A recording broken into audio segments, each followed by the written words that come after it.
Assalamualaikum warahmatullahi wabarakatuh. Nama saya Dewi Nurfadila dari kelas 12 Akuntansi 1. Di sini saya akan mempresentasikan materi bahasa Indonesia tentang teks editorial.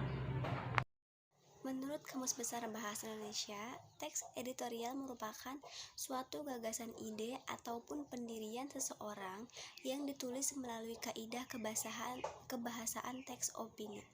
Manfaat teks editorial yaitu yang pertama untuk menyampaikan berita atau informasi kepada para pembaca. Kedua, teks editorial terkadang dapat menggerakkan pembaca agar mau bertindak. Yang ketiga, memberikan motivasi untuk pembaca. Yang keempat, untuk memengaruhi pemikiran si pembaca.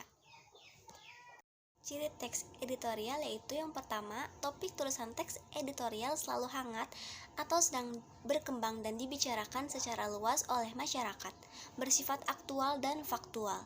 Kedua, teks editorial bersifat sistematis dan logis. Ketiga, teks editorial merupakan sebuah opini atau pendapat yang bersifat argumentatif. Yang keempat, teks editorial menarik untuk dibaca karena ditulis dengan menggunakan kalimat yang singkat, padat, dan jelas. Yang kelima, teks editorial bersifat analisis. Tujuan teks editorial yaitu yang pertama ada untuk memberikan pandangan atau opini sang redaksi terhadap para pembaca pada isu yang tengah berkembang atau hangat dibicarakan. Yang kedua, untuk mengajak pembaca agar turut berpikir terkait isu aktual yang tengah hangat diperbincangkan atau di kehidupan sekitar. Kaidah kebahasaan teks editorial yang pertama adverbia, yaitu ditunjukkan kepada pembaca meyakini teks yang dibahas dengan menegaskan menggunakan kata keterangan adverbia frekuentatif. Kata yang umumnya digunakan yaitu selalu, biasanya, sering, kadang-kadang, sebagian besar waktu, jarang, dan sebagainya. Kedua, konjungsi, yaitu kata penghubung pada teks, contohnya bahkan. Ketiga, verba material, yaitu verba yang menjelaskan perbuatan fisik atau peristiwa.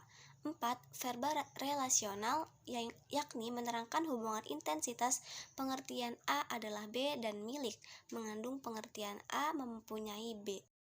Yang kelima, ciri kebahasaan teks editorial yaitu verba mental, yaitu verba yang menerangkan persepsi, misalnya melihat, merasa, afeksi, misalnya senang, suka, dan khawatir, dan kognisi, misalnya berpikir, paham, dan mengerti. Pada verba mental terdapat partisipan pengindra, sensor, dan fenomena.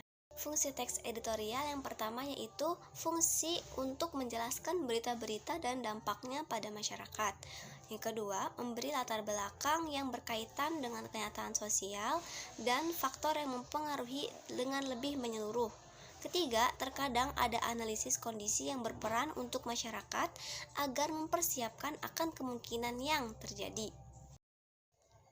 Struktur teks editorial yang pertama, pernyataan pendapat atau tesis, berisi suatu sudut pandang penulis mengenai masalah yang sedang dibahas, biasanya berisi teori yang diperkuat dari argumen.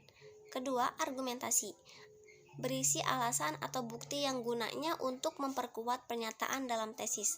Argumentasi yang diberikan bisa berupa pernyataan umum, data hasil penelitian, pernyataan para ahli, atau fakta-fakta melalui referensi yang bisa dipercaya.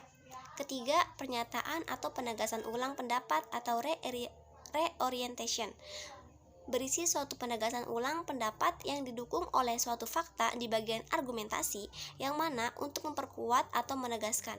Penegasan ulang berada di bagian akhir teks. Contoh teks editorial, pelayanan rumah sakit dan mutu kesehatan harus ditingkatkan. Pada tahun lalu, ada sekitar 269 pengaduan tentang kurangnya pelayanan kesehatan di berbagai rumah sakit yang ada di Indonesia. Jumlah itu pun dilaporkan dan diterima di Kemenkes. Untuk yang belum dilaporkan, tentu masih lebih banyak lagi. Satu di antara hal yang menjadi mutu pelayanan dokter kurang memuaskan ialah mengenai soal penanganan terhadap para pasien. Ada banyak dokter yang belum bisa mengetahui penyakit sebenarnya dari pasien, sehingga seringkali obat yang diberikan tidak tepat. Seharusnya pemerintah, terutama di bidang kesehatan, harus selalu membarui atau meningkatkan mutu dari dokter di seluruh Indonesia secara berkala. Hal itu tentu bertujuan supaya pelayanan kesehatan masyarakat bisa menjadi lebih baik. Sekian presentasi yang dapat saya sampaikan, kurang lebihnya mohon maaf. Assalamualaikum warahmatullahi wabarakatuh.